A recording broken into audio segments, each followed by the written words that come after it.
Happy Thanksgiving, fantasy owners. It's time to gobble up the points in Week 12. And here's who I want in my fantasy lineup.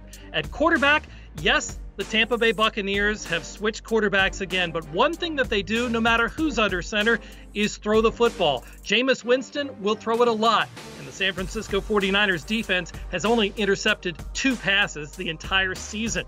At running back, give me Marlon Mack, who bounced back from a dud game in Week 10 with 61 rushing yards and a touchdown, and the Dolphins give up the 4th most fantasy points to running backs.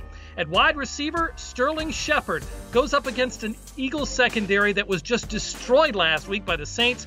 Now, Odell Beckham Jr. is still the #1 wide receiver for Eli Manning, but there will be more than enough leftovers for Shepard to eat considerably. And at tight end, Vance McDonald, doing the Vance dance in consecutive weeks, touchdowns for him. He'll make it 3 at Denver. Now here's who I don't want in my fantasy lineup this week. At quarterback, Deshaun Watson of the Texans. Their offensive line issues continue to persist, and he hasn't attempted more than 25 passes since Week 5. He'll go up against a Titans defense that's 5th best against quarterbacks. At running back, Chris Carson of the Seahawks. The Seahawks love to run, that's true, but a different back seems to lead them every week.